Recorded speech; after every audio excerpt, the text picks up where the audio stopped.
பேரிழந்தூர் அர்-ரஹீமிய்யா Arabic கல்லூரி. உங்கள் ஆண் பிள்ளைகள் 7 ஆண்டுகளில் ஆலிம் பட்டத்துடன் பிகாம், பிபிஏ, பிஏ டிகிரிகளும் பெற்று சிறந்த ஆலிமாக வெளிவர இன்றே தொடர்பு கொள்ளுங்கள். இன்று சேலத்திற்கு முன்மாதிரியாக இருக்கக்கூடிய நாம் ஒரு அற்புதமான ஒரு விஷயத்தை நாம் கையில் எடுத்தோம் என்றாலும் அது திசை மாறி இன்றைக்கு இப்படி பயானுடைய நிகழ்ச்சியாக வந்திருக்கிறது என்றாலும் நாளை முதல் தஹஜ்ஜுடைய தொழுகையை தொழாமல் தொழாமல் இருந்துவிடக்கூடாது. தஹஜ்ஜத்தை தொடர்ந்து தொழக்கூடிய பண்பை நாம் 40 நாட்கள் கையில் எடுக்க வேண்டும். வீட்டில் உள்ள பெரியவர்கள், முதியவர்கள் இந்த விஷயத்திலே நாம் ஆவண செய்வதற்கு நம்மாலான முயற்சியை மேற்கொள்ள வேண்டும். யா ஜப்பார், யா கஹார், யா முன்தகிம், யா அல்லாஹ். இந்த திக்ரை 70 தடவை சொல்லணுங்கிறான். 70 தடவை சொல்லிட்டு துவா செஞ்சால் அது கண்டிப்பாக உடனடியாக நிறைவேறும். எனவே அன்பிற்கினிய தாய்மார்களே, சகோதரிகளே, வீட்டில் உள்ள பெண்கள், வெளியில் உள்ள ஆண்கள் என அனைவரும் தவறாமல் தஹஜ்ஜுடைய தொழுகையில் எழுந்து ஃபஜ்ருக்கு முன்னால் 10 நிமிஷம் இருந்தாலும் சரி, குறைஞ்சபட்சம் ஒரு 2 ரக்காத்தாவது தஹஜ்ஜத் தொழுது இந்த துஆவை சொல்லி திக்ரை சொல்லி நாம் அல்லாஹ்விடத்திலே கையேந்துவோம்.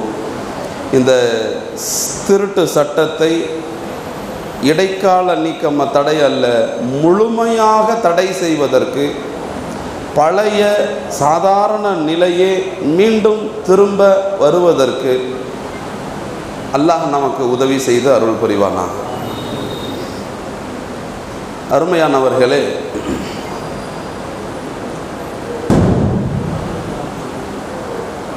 அல்லாஹ்வின் அருளால்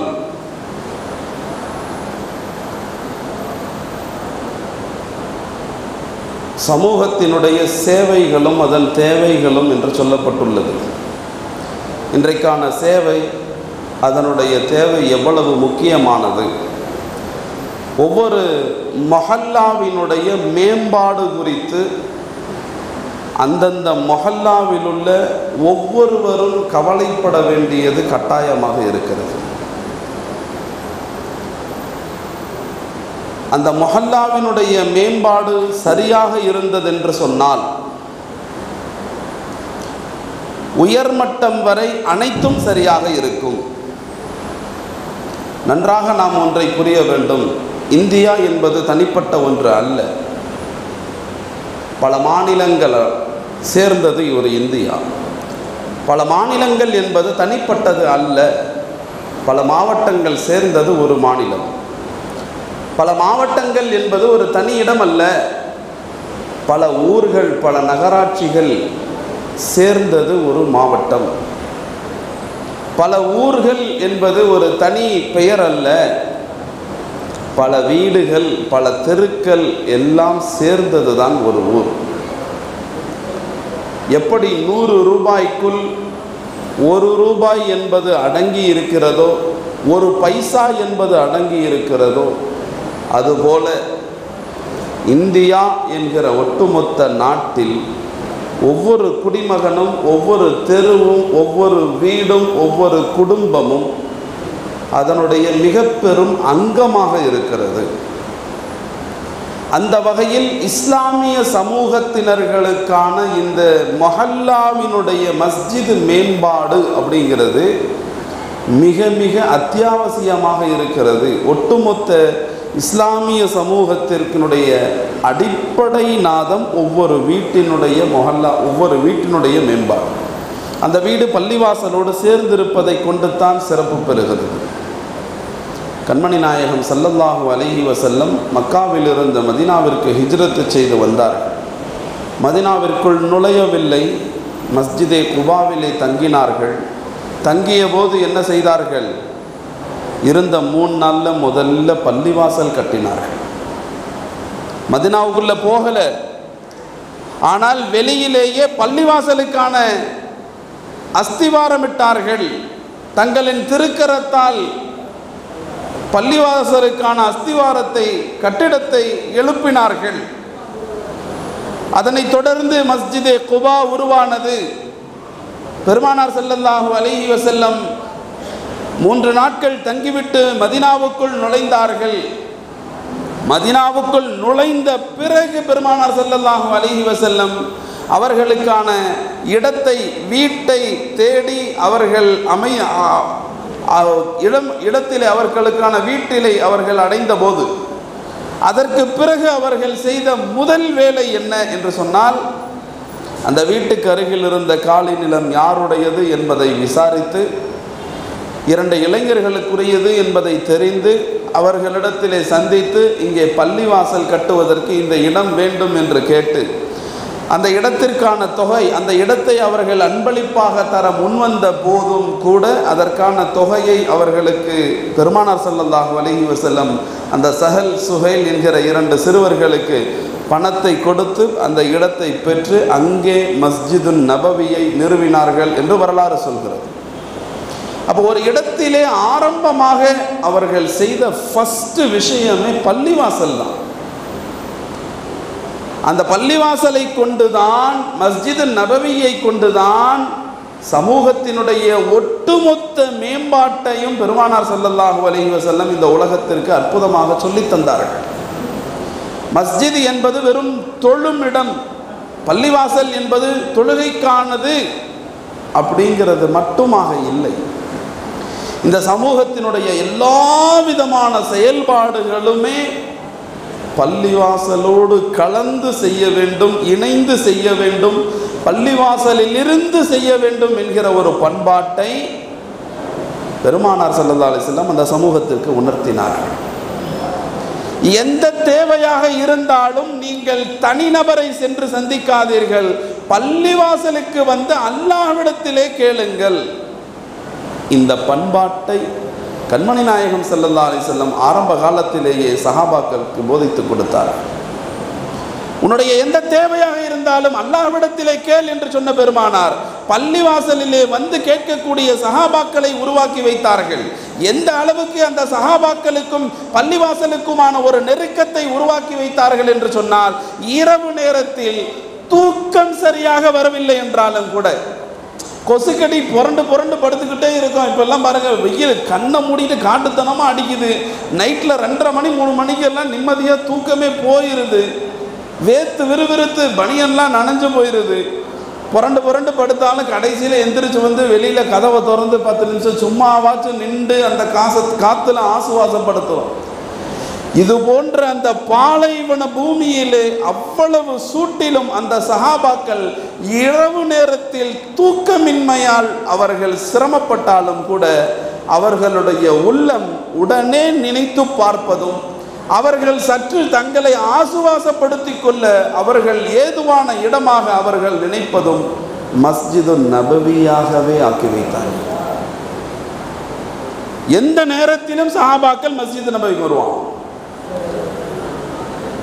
ஒரு நாள் இரவு மஸ்ஜித், இதே போல் இரவு நேரத்தில் தூக்கம் வரல. ஹஸரத் ரபியா ரலியல்லாஹு அன்ஹு பார்த்தாங்க, எந்திரிச்சாங்க. பார்த்து என்ன இந்த நேரத்தில் ரசூலுல்லாஹ் என்ன செஞ்சுட்டு இருப்பாங்க? நைட் நேரம் என்ன பண்ணிகிட்டு இருப்பாங்க? நம்மளெல்லாம் தூங்குவோம்ல. ரசூலுல்லாஹ் என்ன செஞ்சுட்டு இருப்பாங்க? சரி, நேரில் போய் பார்ப்போம். நமக்கு தான் தூக்கம் வரல, ரசூலுல்லாஹ் தூங்குறாங்களா இல்லையா என்னன்னு பார்ப்போம் அப்படின்னு சொல்லிட்டு நேராக ரசூலுல்லாஹை பார்ப்பதற்காக வந்தாங்க. பெருமானார் ஸல்லல்லாஹு அலைஹி வஸல்லம் அவர்களை தேடி வந்தார்கள் ஹஸரத் ரபியா ரலியல்லாஹு அன்ஹு. ரசூலுல்லாஹி ஸல்லல்லாஹு அலைஹி வஸல்லம் அவங்க வீட்டுக்குள்ளே இருக்கிறாங்க. அவங்க வர்றதுக்கு முன்னால் அவங்களுக்கு தேவையான சில உபகரணங்களை, அவர்களுடைய தேவையை நிறைவேற்றி வைக்கக்கூடிய, இயற்கை தேவையை நிறைவேற்றி வைக்கக்கூடிய தண்ணி எடுத்து வைக்கிறது, இந்த மாதிரி சில விஷயங்கள், வெளிப்புற வேலைகள், அவைகளை செய்துவிட்டு பெருமானாரின் வீட்டுக்கதவை பார்த்தவாறே ஹஸரத் ரபியா ரலியல்லாஹு அன்ஹு அமர்ந்திருக்கிறார்கள். பெருமானார் ஸல்லல்லாஹு அலைஹி வஸல்லம் இரவின் கடைசி பகுதியிலே பெருமானார் வெளியே வந்து பார்த்தபோது தோழர் ரபியா அமர்ந்திருக்கிறார். என்ன ரபியா, இந்த நேரத்தில் இங்கே உட்காந்துருக்கீங்க? யாரை சொல்ல? தூக்கம் வரல, கொஞ்சம் ஒரு மாதிரி டிஸ்டர்பாக இருந்துச்சு. உடனே எனக்கு உங்கள் ஞாபகம்தான் வந்தது, உடனே உங்களை பார்க்க தோண்டியது, நேராக பள்ளிவாசலுக்கு வந்து விட்டேன், மஸ்ஜிதுக்கு வந்து விட்டேன். அவ்வளவு நேசிக்கின்றீர்களா ரபியா? உங்களுக்கு என்ன வேணும் கேளுங்க, என்ன வேணும் கேளுங்க அப்படின்னு சொன்ன உடனே ஹஸரத் ரபியா ரலியல்லாஹு அன்ஹு அற்புதமான ஒரு விஷயத்தை கேட்டார்கள். சொர்க்கத்திலே நான் உங்களோடு இருக்க வேண்டும் யா ரசூலல்லாஹ். கேட்ட விஷயம் அவ்வளோதான். வேறு எதுவுமே கேட்கல. எனக்கு இது வேணும், அது வேணும், நான் நிம்மதியாக தூங்கணும், எனக்கு ஜிலு ஜிலுன்னு குழு குழுன்னு இருக்கணும் அப்படின்லாம் எதுவுமே கேட்கல. துன்யாவையே கேட்கல. கேட்ட விஷயம் ஒன்று தான், சொர்க்கத்தில் நான் உங்களோடு இருக்க வேண்டும் யா ரசூலல்லாஹ். 2வது தடவை கேட்டாங்க, 3வது தடவை கேட்டாங்க, அதற்கும் ஒரே பதில். ஆக ஒரு மனிதனுடைய எண்ணங்கள், எதிர்பார்ப்புகள், தேட்டங்கள், தேவைகள், நாட்டங்கள் அனைத்தும் நிறைவேறும் இடம் எது என்றால் அது பள்ளிவாசல் தான் என்பதை அந்த சஹாபாக்களின் ஆழ்மனதில் பதிய வைத்திருந்தார்கள். இன்றைக்கு இந்த சமூகத்திற்கு நாமும் அதையே பதிய வைக்க வேண்டும்.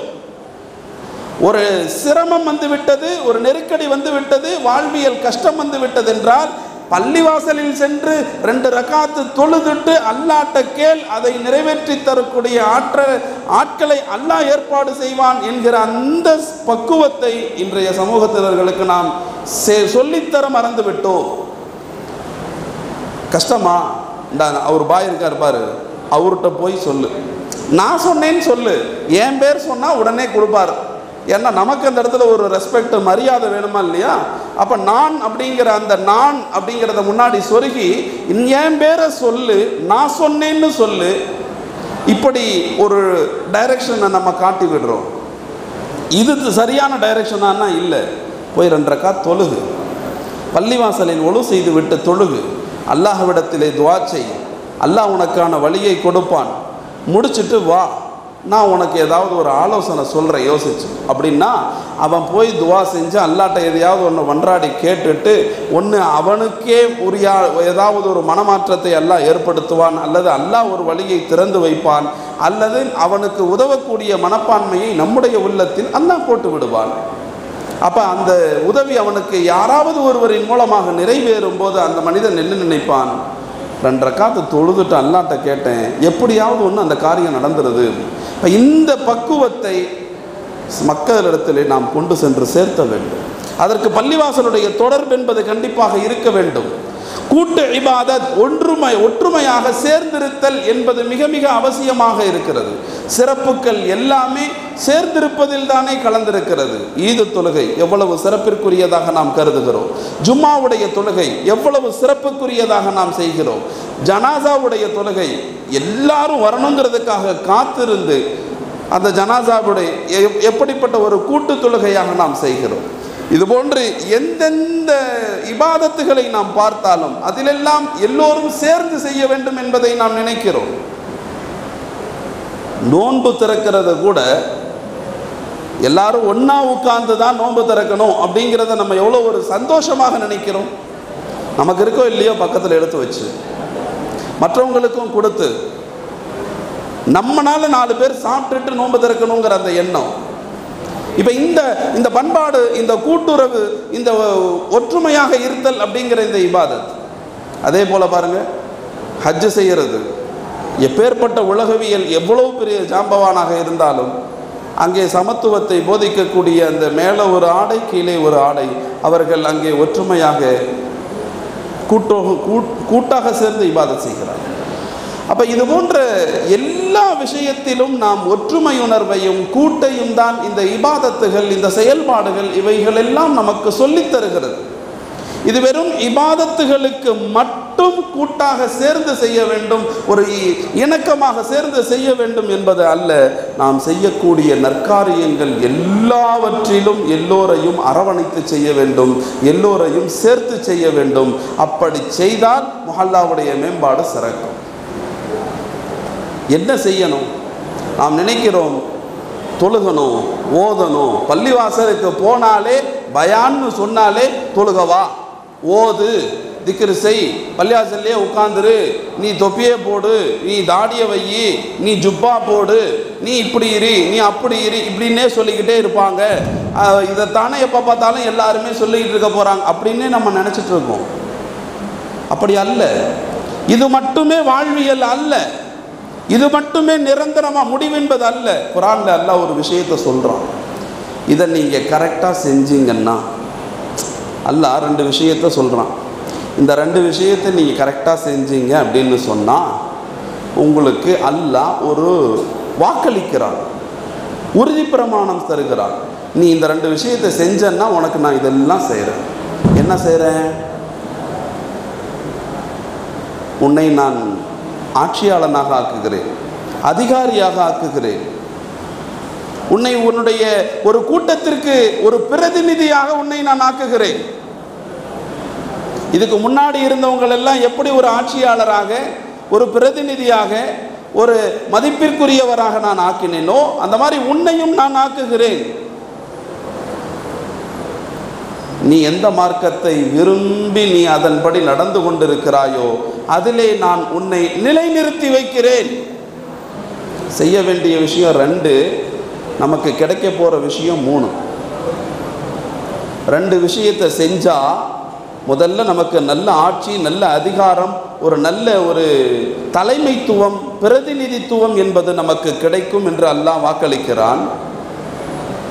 நம்முடைய மார்க்கத்தில் நாம் விரும்பி நடக்கக்கூடிய நல்ல செயல்பாடுகளில் நமக்கென்ற ஒரு ஸ்திரத்தன்மையை அல்லாஹ் ஏற்படுத்தி தருகிறேன் என்று சொல்லுகிறான்.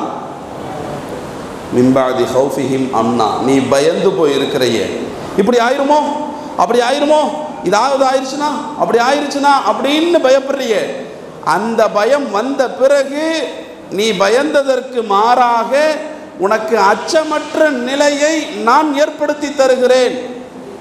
நீ பயப்பட வேண்டியதே இல்லை, உன்னுடைய மனம் நிம்மதியாக இருக்கும், அச்சமற்று இருக்கும். நீ எதை பயந்தாயோ அது எதுவுமே நடக்காமல் நீ நிம்மதியாக இருப்பாய்.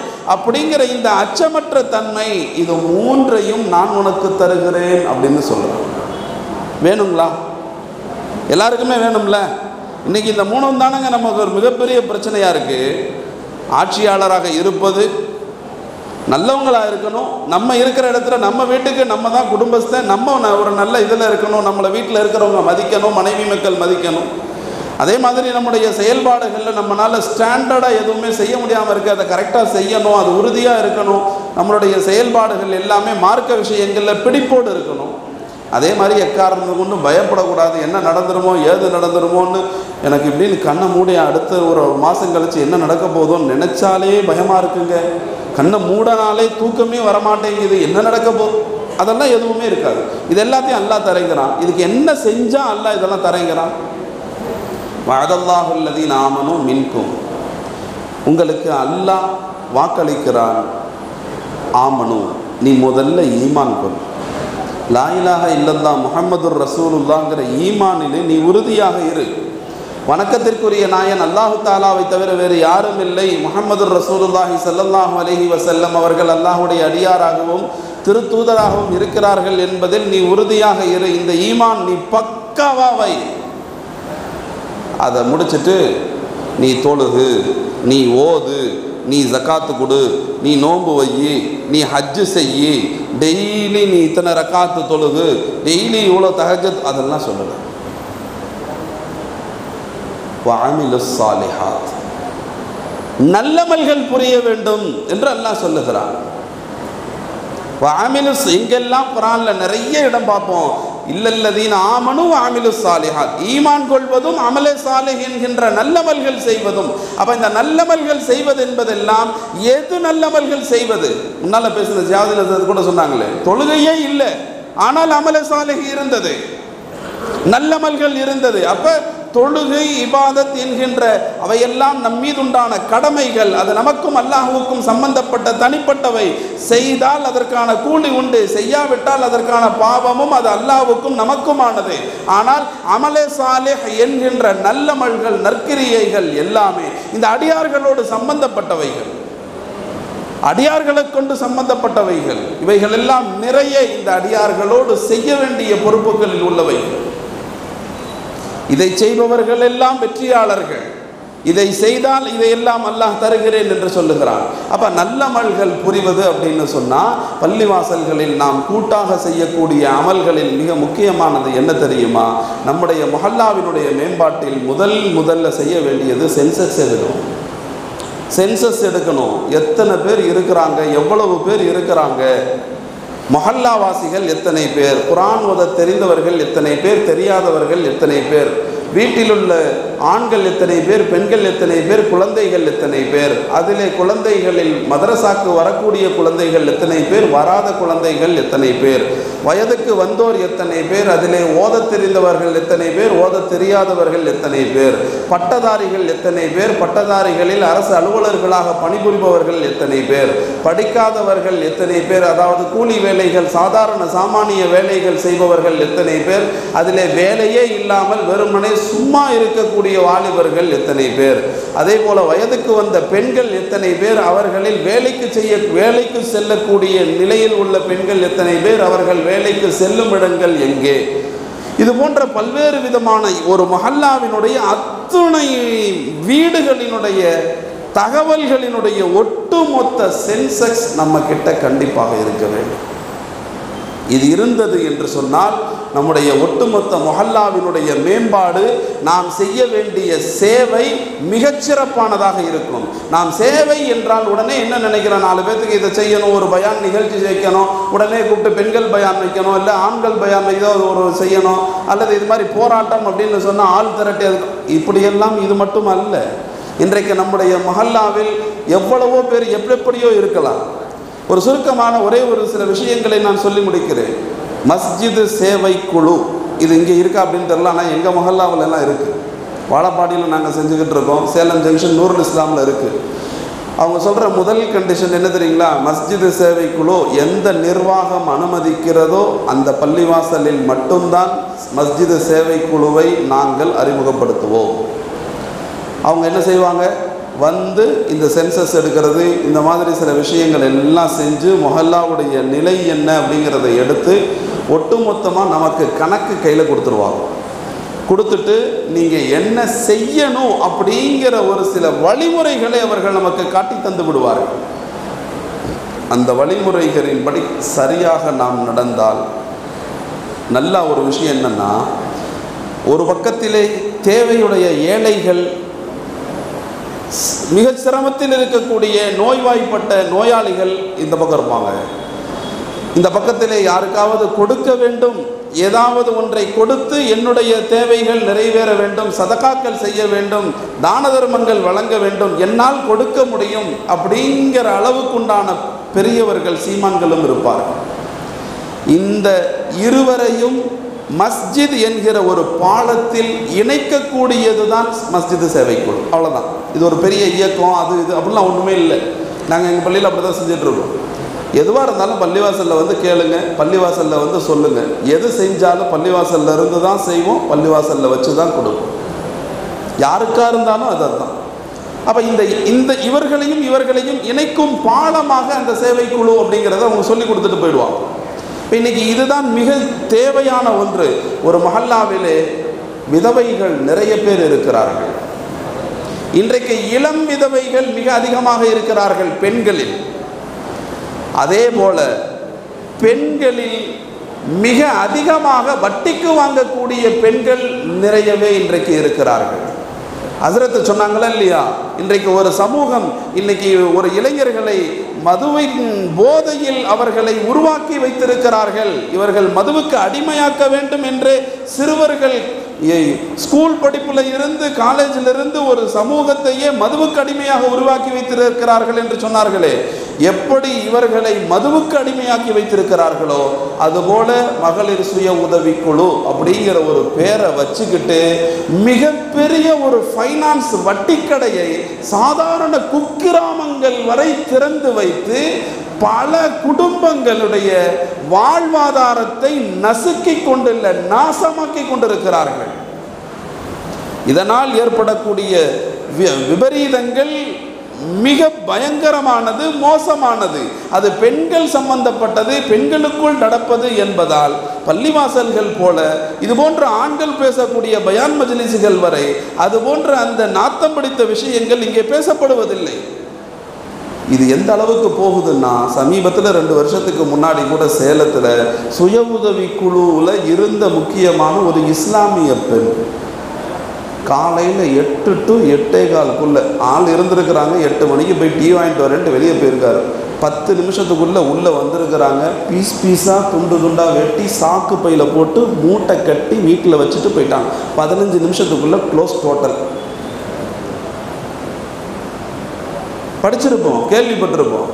ஒரு சுய உதவி குழு அப்படின்னா ஒருத்தவங்களுக்கு உதவி செஞ்சால் யாராவது இப்படிலாம் செய்வாங்களா? அப்போ எவ்வளவு பெரிய உபத்திரங்களை அவர்கள் அனுபவித்திருப்பார்கள், எத்தனை பேருக்கு செஞ்சுருப்பாங்க, எவ்வளோ பேரை சீரழிச்சிருப்பாங்க. சமீபத்தில் ஒரு 6 மாதத்துக்கு முன்னாடி